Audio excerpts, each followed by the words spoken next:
Isso. São os 6 e pouco de aposentadoria, mais os 20 que a minha mulher recebia, que passou para 30, mas ela não recebeu nenhum de 30 porque morreu antes. Uhum. Mais ou menos, então, 26 mil, é isso? Não, pode dar 30 mil. 30 mil reais mensal. Tem mais porque tem doação para meus filhos. Uhum. É porque eu não tenho... Não, mas o senhor, pessoalmente, só quero saber isso. Eu poderia chegar a quanto? 50 mil? Tá, 50 mil reais mensais. Eu não sei, eu tô tentando chutar aqui, doutor. Tá, aproximadamente... Eu posso depois mandar por escrito, sabe, o que... Tá, é porque é importante, porque o juiz precisa fixar disso. O rendimento fixo que eu recebo todo mês é esse, são 6 e pouco da anistia, e era 20, agora passou para 30. 26 mil, então. então. Lewis que paga. Tá, 26 mil reais. Depois o advogado manda para o senhor aí Tá. o total do rendimento das doações. Tá bom. Estado civil viúvo, tá? 4, nenhum menor de idade. Tá. Grau de instrução do senhor. Grau de instrução. Um curso primário e um curso técnico. Tá. Curso primário e curso técnico.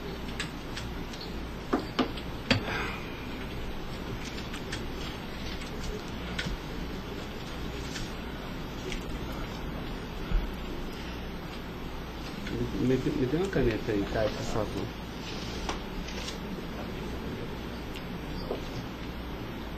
Pode gravar, Caio. Senhor Luiz Inácio, eu vou pedir então ao senhor para responder agora as perguntas no microfone, porque a partir desse momento a audiência vai ser gravada, tá?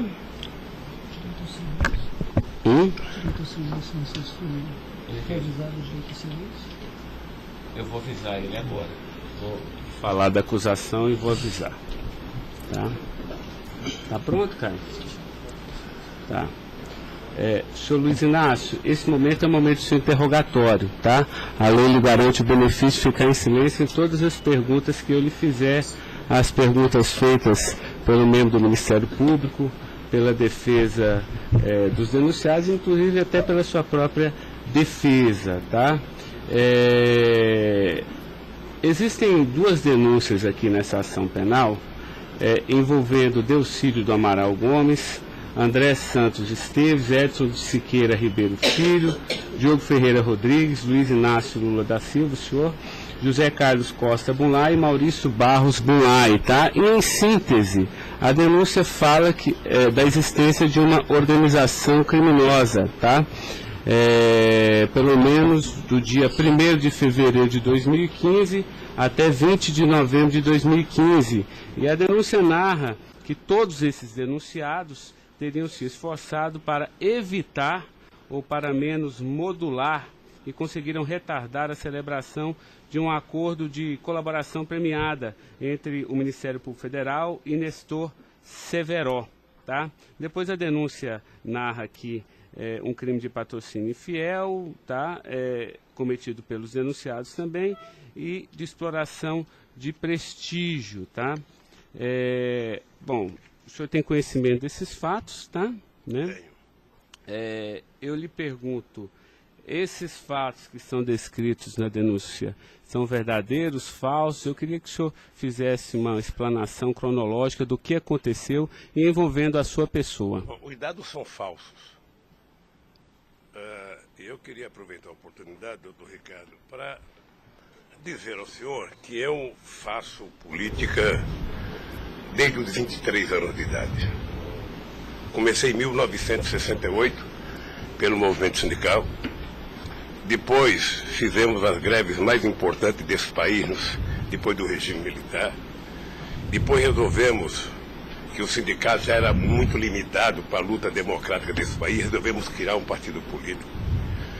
Participei da criação do mais importante partido político de esquerda da América Latina, partido que fez a maior política de inclusão social na história desse país, partido que fez a maior política de combate à corrupção na história desse país. Se nós analisarmos o que aconteceu de 2003 até dezembro de 2014, a gente vai perceber que o Ministério Público, a Polícia Federal, a Controladoria Geral da República nunca tiveram, e a Controladoria nunca tiveram tanto apoio e tantas mudanças legislativas para melhorar a eficácia do combate à corrupção como nós fizemos. E há mais ou menos 3 anos, doutor, eu tenho sido vítima de eu diria quase que de um massacre. Ou seja, eu acho que todos aqui têm dimensão do que é um cidadão que foi presidente da República, que foi considerado o mais importante presidente da história desse país, que saiu com 87% de aprovação de bom e ódio, que fez com que o Brasil fosse respeitado no mundo inteiro e virasse protagonista internacional, de repente é pego de surpresa por manchete de jornais, por notícias na televisão, todo dia, todo santo dia, no café da manhã, no almoço e na janta, alguém insinuando, tal empresário vai prestar uma delação e vai acusar o Lula. Tal deputado vai prestar uma delação e vai acusar o Lula. Agora vão prender fulano, agora vão pegar o Lula. Agora vão pegar fulano e vai prender o Lula. Prenderam o Odebrecht, vai delatar o Lula. Prenderam o Aoeste, vai delatar o Lula. Prenderam o Mulay, vai delatar o Lula. Prenderam o Delcídio, vai delatar o Lula. Prenderam o Papa, vão delatar o Lula. Eu esperando pacientemente. Por isso eu estou muito, muito orgulhoso e prazeroso de estar aqui para poder, na frente de um juiz imparcial, contar a versão desse fato. Primeiro, me ofende profundamente a insinuação de que o PT é uma organização criminosa. Me ofende profundamente, porque é o mais importante partido criado nesse país, criado pelos trabalhadores, dirigido pelos trabalhadores, e que fez nesse país o que ninguém nunca fez. E combater a corrupção não é virtude, é uma obrigação moral e ética. E isso eu aprendi com uma mulher que nasceu e morreu analfabeta. Segundo, esse partido conseguiu fazer com que as instituições fossem fortalecidas. O Ministério Público tinha um apelido de engavetador. No meu governo, pela minha vocação sindical, eu fazia questão de fortalecer a corporação e indicar o representado pela instituição. A Polícia Federal, quantos processos eram engavetados, quantas pastas sumiram nesse país. No meu governo, a Polícia Federal tinha que fiscalizar, tinha que investigar, teve dinheiro para investimento em inteligência e os delegados sabem como é que eles foram valorizados. E eu dizia, só tem um jeito de ninguém ser pego nesse país, é ser honesto, é não fazer nada errado. Pois bem, a Controladoria Geral da República não existia. Era uma peça de ficção quando eu cheguei no governo. Eu coloquei primeiro o ministro Valdir Pires, ex-governador da Bahia, depois eu coloquei um juiz, o nosso amigo Jorge Age, que quem conhece sabe que não brinca em serviço. E ele sabe que a ordem que ele receber é o seguinte, olha, tem que controlar e tem que fazer com que as pessoas saibam que honestidade não é mérito, é obrigação. Pois bem, e agora eu estou nessa... Só sabe o que é levantar todo dia, sabe, achando que a imprensa está na porta de casa porque eu vou ser preso? Ah, porque não sei quem delatou Lula vai ser preso, porque não sei quem delatou Lula vai ser preso.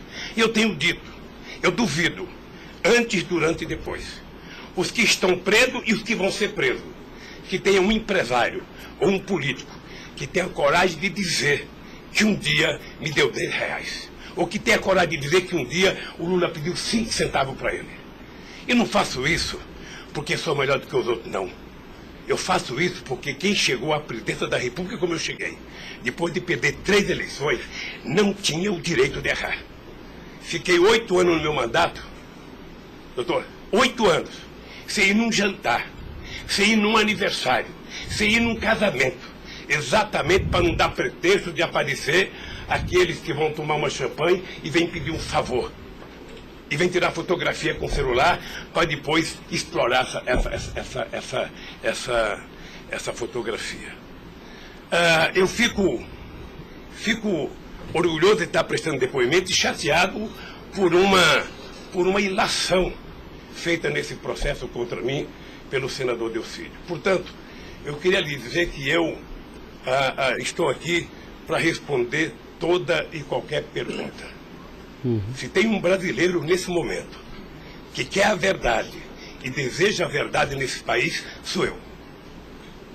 Portanto, estou à inteira disposição para responder tudo e a todos do jeito que vocês perguntarem. Tá, adentrando então na peça acusatória, senhor Luiz Inácio, A denúncia narra aqui 7 fatos. Diz aqui que no dia 8/4/2015, o senhor reuniu-se com o Delcídio Amaral no Instituto Lula, em São Paulo, e o senhor teria exortado a Delcídio a adoção de medidas para a compra do silêncio de Nestor Severo, de forma a que o Nestor, não celebrasse o acordo de colaboração premiada com o Ministério Público Federal. Vamos por fatos, que eu acho que fica mais fácil, a gente faz o encadeamento temporal aqui da denúncia. Esse fato existiu, Delcídio foi lá, pediu para o senhor, o senhor teria pedido a ele para que ele intervisse e pudesse pelo menos ocultar fatos que pudesse relacionar o senhor José Carlos Bunlai, e ele diz mais, diz até que o senhor também teria pedido a ele, porque o senhor também teria envolvimento aqui com negócios escusos na Petrobras. Doutor, só tem um brasileiro que poderia ter medo de um depoimento do Severo, pela relação que tinha com ele, que é o Delcídio. Eu não tinha relação com o Severo. Portanto, eu não tive nenhuma preocupação com o depoimento de nenhum empresário, de nenhum diretor da Petrobras, porque não tem essa relação com eles. Portanto, o Delcídio contou uma inverdade nesse processo. Mas essa reunião existiu? Deve ter tido muitas reuniões com o Delcídio. Ele era senador da República, era líder do governo, nós conversamos muitas vezes em São Paulo e em Brasília. E com outros deputados. Lá no Instituto Lula? Várias vezes o Delcídio esteve lá. Várias vezes. Ok.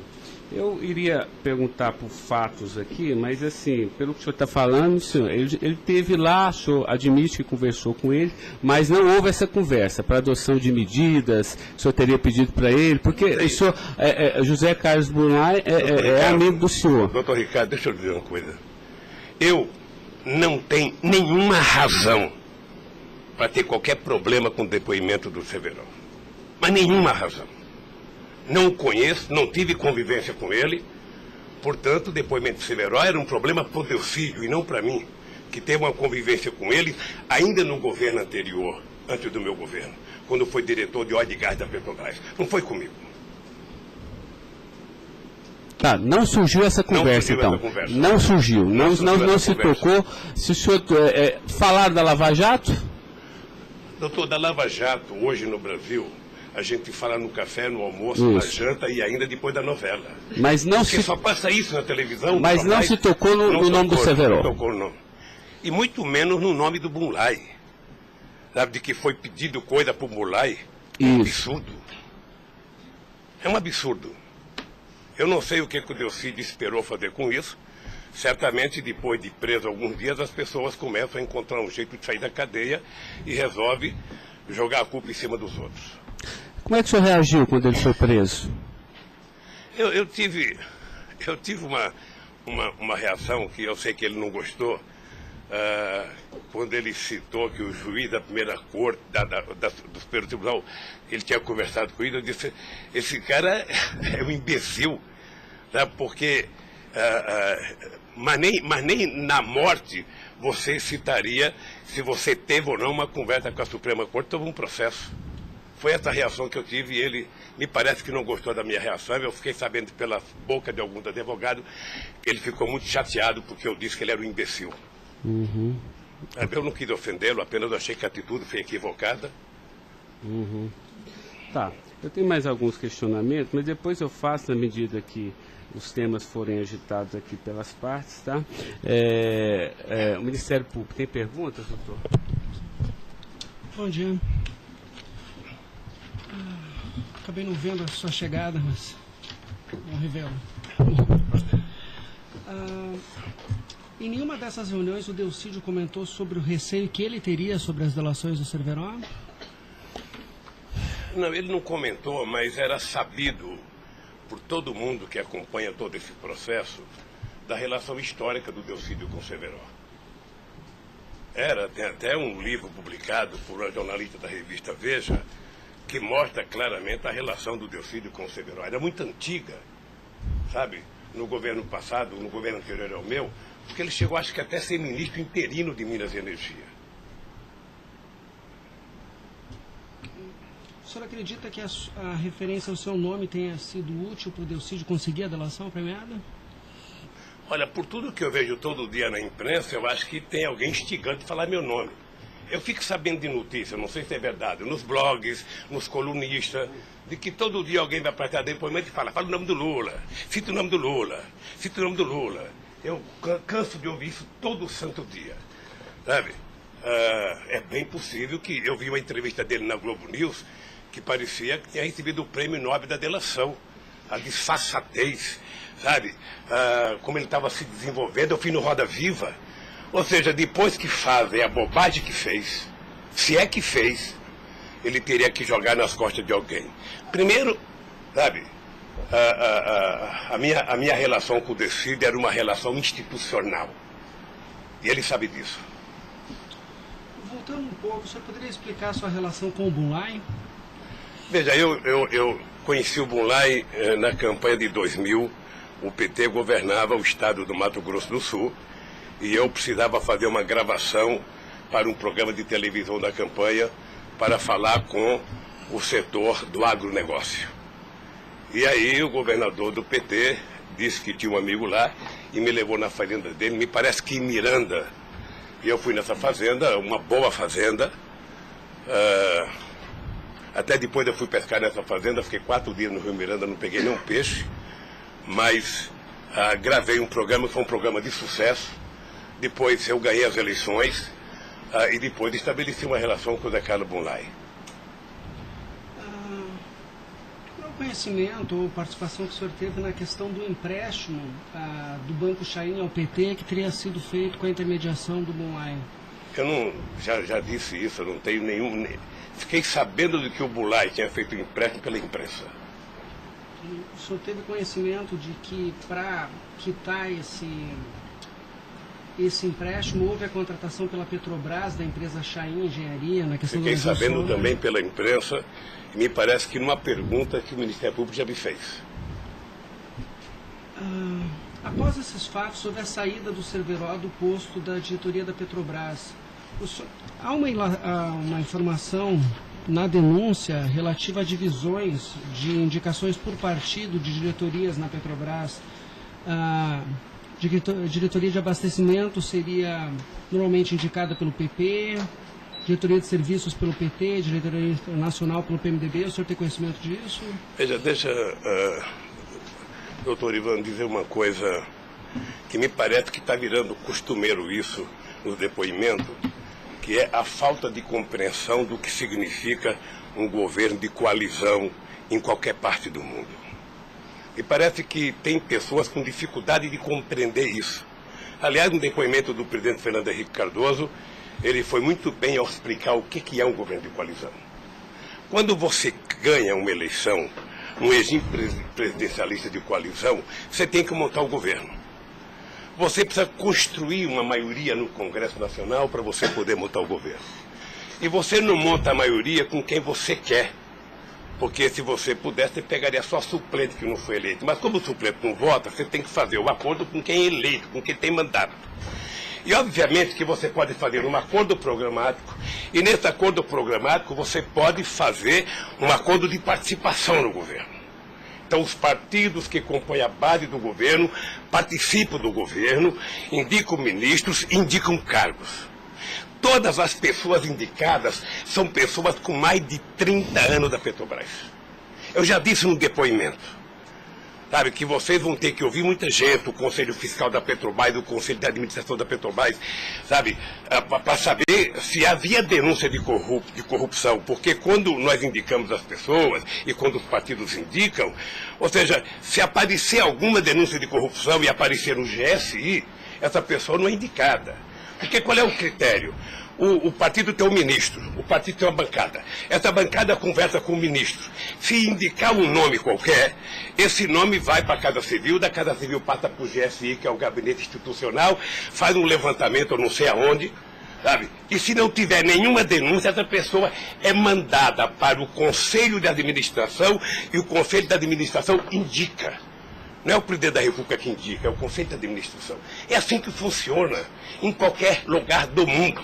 Ex-presidente, mas só uma questão relativa a isso. Existe um vídeo no YouTube em que o senhor está inaugurando uma plataforma que o senhor realmente fala que no seu governo a Petrobras se tornou mais transparente e que o senhor participava mais das decisões da Petrobras. É de uma plataforma em Angra dos Reis, isso foi em 2010. Então, deixa, doutor. Aí eu estou lhe perguntando para o senhor explicar. O senhor se lembra desse discurso? Eu sei que é muita coisa, mas eu estou até com um vídeo aqui e eu queria lhe perguntar isso. Senão a gente pode até passar. É que a imprensa dizia que eu vivia fazendo assembleia. Eu fui o presidente que certamente mais visitei a Petrobras. Eu fui o presidente que decidi no governo e com a Petrobras de que era importante que a gente recuperasse o poder de construção de plataforma da Petrobras para a gente não importar da Coreia ou da China, que era preciso criar uma indústria petrolífera forte no Brasil. Por isso é que nós aprovamos a Lei de Conteúdo Nacional. 65% de tudo que fosse construído de plataforma moçona teria que ser feita no Brasil, para a gente ter uma política industrial, para a gente definir uma política de engenharia, de ciência e tecnologia, porque o Brasil é um país grande, o Brasil não pode ser um serviçal, o país não é uma republiqueta. Este país poderia produzir e atender toda a América Latina e atender toda a África que margeia o rio chamado Atlântico. Lamentavelmente... Não, mas a pergunta é o seguinte, é porque o senhor falou que realmente no seu governo o senhor participava mais das decisões. Eu não participava, deixa eu mais das decisões. Se o senhor quiser, a gente pode até ter um vídeo, e eu trouxe aqui aí para o senhor explicar. E Delcy também havia falado isso, que depois do mensalão, o governo federal, a presidência da República, participava mais na Petrobras. Isso ele falou.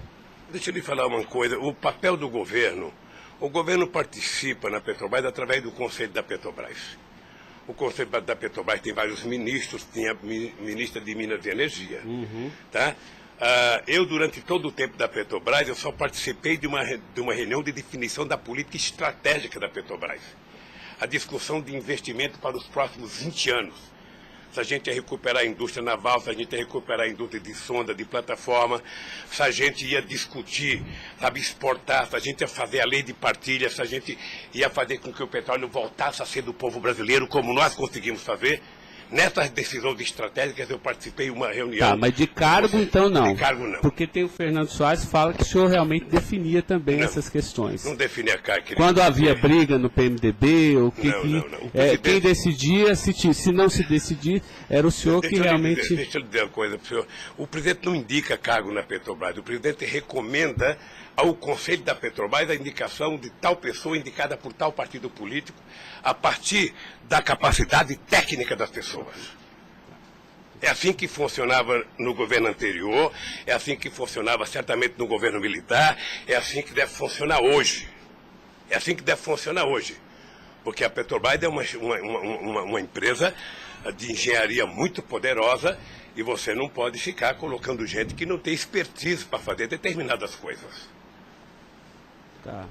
Mas a expressão foi essa aqui, eu anotei. A gente sabe o que acontece lá dentro. O que o senhor quer rever o discurso? Eu não preciso rever, não. Tá.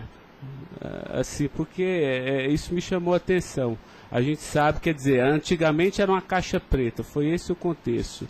E agora a gente sabe o que acontece lá dentro. Quais foram os mecanismos que o senhor tomou, então, para que a Petrobras realmente ficasse mais transparente? A fazer com que o Conselho acompanhasse mais as decisões. Porque como a Petrobras é muito grande, entre uma decisão do Conselho da Petrobras, uma aprovação da diretoria e os acontecimentos nas engenharias da Petrobras, são milhares de pessoas que participam daquilo. É por isso que um dia um presidente chegou a falar que ele é uma caixa preta que ninguém sabe. Então vamos tentar saber, sabe? Fazendo com que as coisas funcionem mais democraticamente. Por exemplo, quando nós descobrimos o pré-sal, nós tivemos uma decisão estratégica do que fazer com o petróleo. O petróleo não é das empresas estrangeiras que vêm aqui comprar gás e óleo, não. O petróleo é nosso. Então eles vão ter que pagar para o governo. É por isso que nós aprovamos 75% do ROT para a educação. É por isso que nós aprovamos a partilha, que é o que incomodou muita gente no mundo, o que incomodou as grandes petroleiras. É esse país que tinha complexo de vira-lata, virar dono do seu nariz. Ok. Eu sei que isso incomodou muita gente. Incomodou muita gente no mundo inteiro. Sabe? E agora estão tentando desmontar.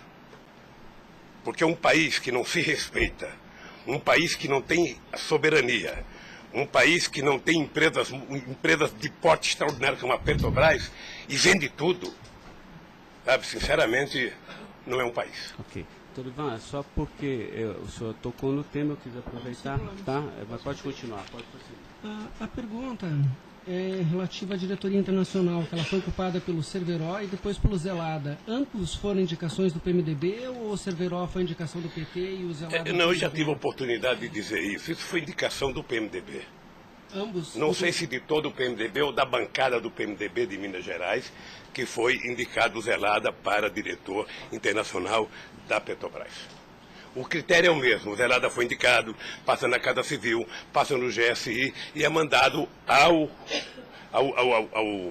Conselho da Petrobras, que decide. Não, perfeito. Mas e o Cerveró? Ele tinha sido indicado anteriormente pelo PT ou pelo PMDB? Pelo PMDB pelo também. PMDB. Eu acho, eu falo quase com certeza absoluta pelo PMDB. É o que diz a... Eu falo quase que com certeza absoluta. A pergunta é o seguinte, com a troca pelo Zelada, a saída do Cerveró desse posto de diretoria, ele acabou sendo indicado para a BR Distribuidora. No próprio depoimento do Cerveró, ele afirma que isso teria sido como um reconhecimento pelo papel que ele prestou no auxílio da contratação da Chain pela Petrobras, na questão do navio sonda. Me parece que ele não diz isso exatamente. Me parece que ele utiliza a palavra acha que foi isso. É diferente de dizer que ele disse. Ou seja, ele acha que foi isso. Deixa eu lhe falar uma coisa. Eu não conheço o Cerveró. Conheço agora que ele ficou famoso. Tá? Quando eu vi o Cerveró, eu vi a en passant em reuniões coletivas. Portanto, eu não tinha nenhum interesse de tirá-lo e nenhum interesse de colocá-lo. Nenhum interesse. Para mim, se uma força política que compunha o governo indicasse ele ou outra pessoa e tecnicamente ele fosse reconhecido pelo conselho da empresa que o indicou, para mim estava perfeito. E veja, durante todo esse período não houve uma única denúncia contra nenhum deles. A denúncia começou a acontecer porque o juiz Moro começou a fazer escuta durante 8 anos num bandido chamado Rousseff, e aí então, em 8 anos dá para pegar alguma coisa. Pegou esse negócio. O senhor tem conhecimento de quem teria feito a indicação do nome do Cerveró para a BR Distribuidora? Se foi algum partido? Eu não sei se foi um partido ou se foi através do Zé Eduardo Dutra, que devia ter relação com o Cerveró, porque ele tinha sido presidente da Petrobras. Ele deixou de ser presidente da Petrobras e foi ser presidente da BR. E ele pode ter chamado o Cerveró, ou o mesmo partido que tinha indicado o Cerveró e depois tirou o Cerveró pode ter pedido para ele ir para lá. Eu suponho que seja isso. Ok. O senhor conversava com certa frequência com o Bulay por telefone, dentro dessa relação de amizade? Não era meu amigo. Conversava com ele. Com que frequência o senhor... Não sei, querido. Sabe, ultimamente o Bulay andava com doença nos olhos, achando que ia ficar cego, estava passando muito tempo em Miami para se tratar, depois estava se tratando de um câncer. Sabe, eu sei que ele não andava bem nos últimos tempos, com problema de doença. Porque a denúncia cita algumas ligações de um telefone que pertenceria ao Instituto Lula. O senhor utilizava esse telefone do Instituto Lula para conversar com o Bulay também, ou normalmente só no seu celular? Mas qual é o crime do Bulay ligar para mim? Não, eu estou tentando esclarecer os fatos, presidente. Ligado, eu conversava com o Bulay, tinha um profundo respeito pelo Bulay, um profundo respeito. O Bulay sabe perfeitamente bem que a relação que ele tinha comigo não permitia que discutisse qualquer negócio, porque eu não levo para casa ninguém para discutir negócio. O negócio eu discutia no palácio. Mas o senhor sabe se ele utilizava o nome do senhor? Porque o Salim Chain e o Fernando Chain confirmam que José Carlos Mulay disse que Luiz Inácio Lula da Silva interveio na contratação da Chain pela Petrobras. Está descrito na peça do Ministério Público. Doutor, se o senhor soubesse quanta gente usa o meu nome em vão, de vez em quando eu fico pensando para as pessoas lerem a Bíblia para não usar tanto meu nome, João. Tem gente que faz campanha financeira em meu nome, tem gente que é candidato em meu nome, tem gente que faz panfleto dizendo que eu estou apoiando, tem gente que coloca a fotografia minha dizendo que eu estou apoiando ele, sabe? Não tem como fazer isso. Se alguém falou, sabe? Se alguém falou, somente o Zé Carlos Bunlai pode provar isso, ou o Chaí na frente dele. Eu duvido que o Zé Carlos Bunlai, ou algum outro empresário, ou algum outro, desses que já prestaram depoimento, diga que um dia eu chamei ele para conversar sobre tal coisa, sobre qualquer coisa. Sabe por quê, doutor? Porque eu tinha noção de que o único jeito de eu governar esse país dignamente era não permitir qualquer promiscuidade na minha relação com os agentes empresariais ou os agentes políticos. Desculpa, a afirmação seria que o senhor estaria abençoando o negócio da Chaim pela Petrobras. O senhor não... Nem abençoando, nem amaldiçoando, porque eu não sabia. Sem mais perguntas, excelência. A defesa, então, a sua defesa vai ser a última a perguntar. A sua defesa de Delcídio Amaral.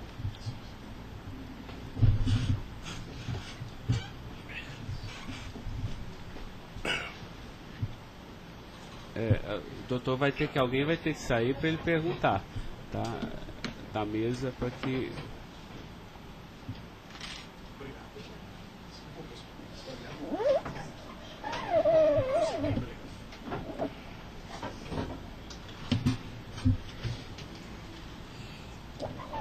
Bom dia. Bom dia. O senhor já mencionou que, de sua parte, não haveria nenhum receio na delação de Nestor Cerveró. A indagação que eu faço é se, da parte de Bunlai, seu amigo, se ele lhe confidenciou algum receio da delação do Cerveró. Nunca. Nunca. Nunca. Ele mencionou se conhecia o Cerveró? Quem, o Bunlai? O Bunlai. Não, nunca falou comigo do Cerveró. Nunca? Nunca falou comigo do Cerveró. Nem tampouco o senhor soube se ele... Quem falava comigo do Cerveró era o Delcídio. Uhum. Que era amigo do Cerveró. Amigo do filho do Cerveró. Perfeito.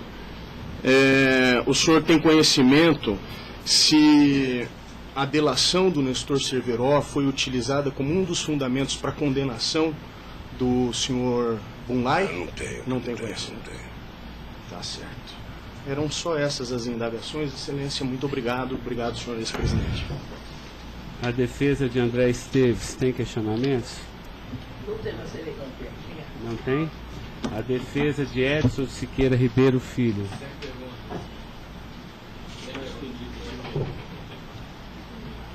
A defesa de Diogo Ferreira Rodrigues. A defesa de José Carlos Bunlai. Tem algumas perguntas. Pode fazer isso. Bom dia, presidente. Presidente, o senhor disse que a sua relação com o senador Delcídio era institucional. Mas o senhor sabe qual era a relação do senador Delcídio com o José Carlos Bunlai? Eles tinham alguma amizade? Eles tinham alguma proximidade? Veja, a impressão que eu tenho era que era muito pequena a relação dos dois. E parece que o José Carlos Bunlai não tinha muita relação com o Delcídio. E com a sua mulher, dona Marisa, qual era a relação do José Carlos Bunlai? Eles tinham amizade? A mesma que comigo. O aniversário da sua ex-mulher? Quando ela fazia aniversário? Ele ia no aniversário da minha mulher. Mas o dia do aniversário dela? Dia 7 de abril. O senhor sabe se ele fez alguma ligação para ela no aniversário dela? A ligação do dia 7, eu já fiquei sabendo da ligação do dia 7. Bem. É o mínimo que eu esperava dele, é que ele ligasse para ela para dar os parabéns. É só isso, obrigada. Tem alguma pergunta? Tá. A defesa de Maurício Bunlai. Sem questionamentos. A defesa de Luiz Inácio Lula da Silva. Sem perguntas, excelência. Tá, só mais uma questão, Luiz Inácio. A denúncia sempre fala do Instituto Lula. Eu queria que o senhor falasse um pouquinho a finalidade do Instituto Lula. Eu tirei pelo site a missão, me parece que o senhor desenvolve projetos na África também, né, com finalidade de erradicação da extrema pobreza, da fome, acesso à educação, promoção da igualdade, mas também é um local que o senhor também chama as pessoas para discutir política. Delcídio falou que o senhor o convidou para ir lá quando era líder do governo. Explique para mim o Instituto Lula. Ricardo, Eu não sei se você sabe, a Receita Federal fez uma devassa no Instituto para saber se ele está cumprindo com a sua obrigação institucional. Veja, eu quando deixei a presidência da República, eu falo isso apenas com o objetivo de explicar. Muita gente pode achar que eu sou arrogante, eu sou petulante. O doutor Ivan, no primeiro depoimento, eu disse isso para ele. Mas isso é crime, viu? Quando eu deixei a presidência da República, por conta do povo brasileiro, eu tinha sido o presidente, quase que o presidente mais importante do mundo nos 10 primeiros anos do século XXI. Esse país virou protagonista internacional. Esse país passou a participar do G8, coisa que nunca participava. Esse país ajudou a construir o G20. Esse país participava do BRICS com muita importância. Esse país participava do IBAS entre Brasil, África do Sul e Índia. Esse Brasil criou a Unasul, criou a CELAC, onde pela primeira vez a gente fazia uma reunião da América Latina sem participação dos Estados americanos. Esse país não deixou a ALCA entrar aqui. Esse país construiu o Conselho Nacional de Defesa para se contrapor à 4ª Frota Americana, depois que nós conseguimos o pré-sal, que eles reinauguraram a 4ª Frota. Nós criamos o Conselho de Defesa.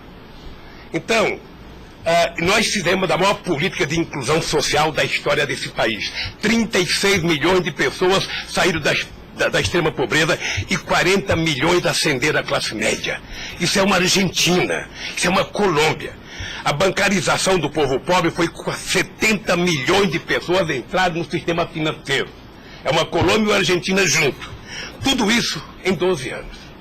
Olha, eu saí da presidência e eu queria fazer com que a América Latina e a África adotassem as políticas públicas que nós adotamos no Brasil. O programa Luz para Todos. O programa PA, que era a compra de alimento para o pequeno produtor. O Minha Casa Minha Vida. O Bolsa Família. O aumento do salário mínimo. Durante 12 anos, todos os funcionários públicos tiveram aumento nesse país. Houve reajuste de carreira, houve aumento do salário mínimo. Aumentamos as exportações, aumentamos o mercado interno, numa demonstração de que o pobre não era problema. O pobre era a solução. Eu gostava de ir para a África para dizer para os presidentes. Uma vez até fiquei com medo de Angola. Porque eu, depois da minha palestra, eu me dei conta da quantidade de general que tinha lá dentro. E eu falei o seguinte, é preciso diminuir o dinheiro das Forças Armadas e colocar dinheiro para os pobres. Porque o pobre não entra no orçamento. O Poder Judiciário entra, quer ter poder de pressão. Os sindicatos organizados entram. Sabe? Todo mundo entra, o pobre não entra. O pobre está lá, desgraçado, abandonado, ninguém olha por ele. Agora, coloque ele no orçamento. Deixa ele começar a ir no shopping. Deixa ele começar a comprar carne, comprar iogurte, comprar meia, comprar sapato. Nesse país ficava incomodado porque pobre comprava dentadura com o dinheiro que a gente dava do Bolsa Família. E eu queria ensinar isso, eu queria ensinar as pessoas a compreenderem que o pobre no Brasil e no mundo seria a solução se a gente desse a ele o mínimo necessário. Foi por isso que eu não quis criar uma ONG. Criei um instituto para poder viajar o mundo tentando mostrar o exemplo do que esse país fez em tão pouco tempo. Mas o que Delcídio, porque ele disse aqui que algumas vezes o senhor chamou ele lá. Em que ele se encaixa aí? É que eu não sabia, doutor. Porque assim, realmente eu entendi, a política está de acordo com o estatuto aqui do Instituto Lula, mas assim, por que o senhor chamou ele lá? Ele falou assim, muitas vezes o presidente Lula, e de vez em quando eu ia como cortesia também. Deixa eu lhe falar, ele foi muitas vezes conversar comigo, ele era líder do governo, como outros senadores foram conversar comigo. Cada vez que o Delcídio ia no hospital sírio-libanês fazer um check-up ou uma consulta, ele falava, presidente, eu estou aqui no Sírio, eu posso passar aí? Passo, meu filho. Mas o senhor não tratava dessas questões do Instituto? Discutia desde Flamengo a Vasco da Gama, Corinthians, Palmeiras, porque quando duas pessoas se encontram, conversa-se tudo. Mas não era política institucional do Instituto, isso que eu estou perguntando. Não era política institucional do Instituto, é que eu talvez tenha cometido o erro, sabe, que eu deveria ter alugado uma sede do lado. E quando eu discuti esse instituto, ficava numa cadeira, quando eu discutia outra coisa, pulava para outra cadeira. Eu achei desnecessário. Eu achei que a civilização não exigiria essa burocracia toda, porque isso é uma coisa de burocracia. Eu sou o mesmo ser humano, eu sou presidente de honra do PP, eu sou ex-presidente da República, eu era presidente de honra do Instituto. Eu não decidi as coisas pelo Instituto. O Instituto tem uma diretoria. Eu apenas estava lá. Eu era a figurinha carimbada do Instituto. Era para ele fazer merchandising. Aqui o Lula. Vai conversar com o Bill Clinton, fala com o Lula. Vai conversar com o Tony Blair, fala com o Lula. Vai conversar com o Chirac, fala com o Lula. Vai conversar com o Angela Merkel, fala com o Lula. Sabe, eu tive o prazer, doutor Cláudio, de ser o ex-presidente da República, que em todas as viagens do mundo que eu fiz, depois de deixar a presidência, era recebido pelos presidentes.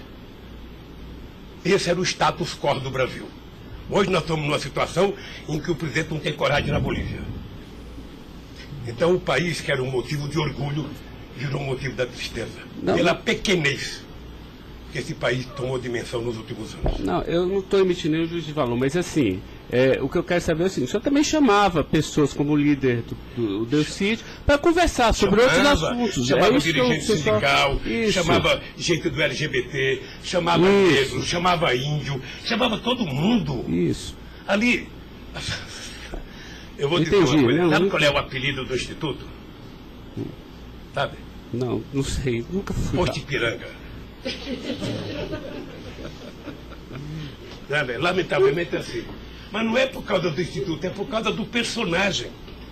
Sabe? Então todo mundo fala: tem problema em tal lugar? Posto Ipiranga. Tem problema em tal lugar? Posto Ipiranga. E sabe que eu tenho orgulho disso. Eu tenho muito orgulho de fazer 36 anos que eu deixei o movimento sindical e ainda sou amigo de todos os sindicalistas, de todas as correntes, da Força Sindical à CUT. Sou amigo de todos os partidos políticos.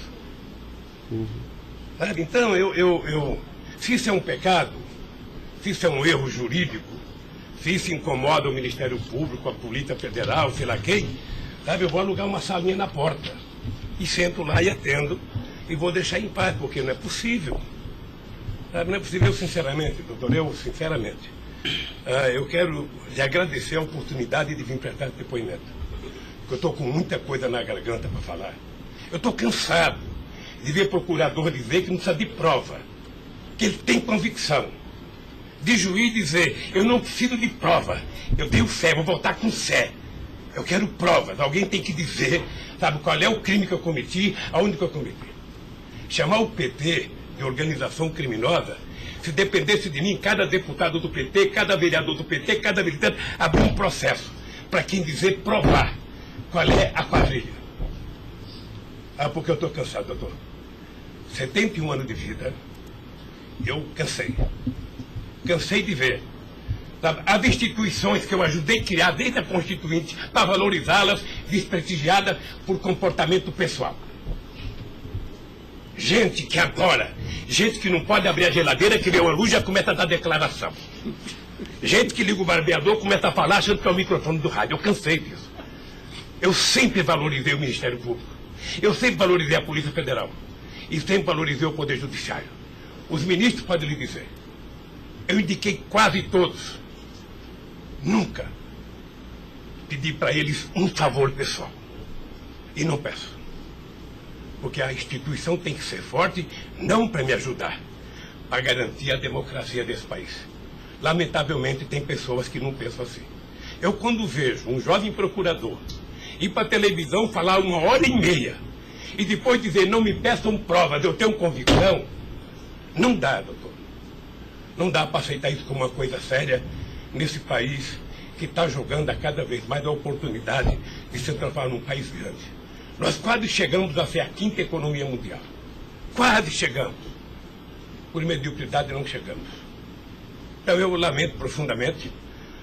Eu gostaria que meu depoimento fosse tudo numa semana só. Para mim poder desvendar os mistérios todos. E acabar com essa hipocrisia. Fulano vai prestar depoimento, fulano vai delatar, fulano vai não ter das contas, fulano, e o Lula vai ser citado. Quem sabe está na hora de chamar o dono da Globo, da Record, da Bandeirantes para prestar depoimento para ver se eles me delatam. Porque o que eles dizem que vão me delatar, eu duvido que tenham coragem de me delatar, porque não tem nenhuma prova e nunca conversaram comigo sobre qualquer crime.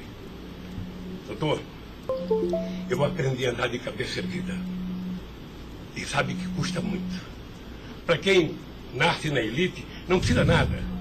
Mas para quem vem lá de baixo, sabe, não deixar ninguém colocar cangaia no seu pescoço, não é fácil.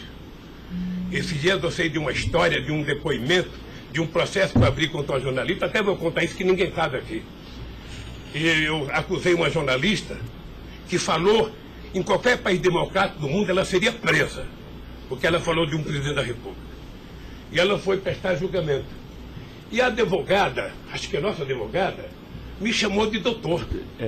Aí o juiz começou a rir. Ah, mas ele não é doutor? Ele não é doutor? Como é que você chama ele de doutor? Não, estou chamando ele de doutor porque ele tem vários diplomas de doutor honoris causa.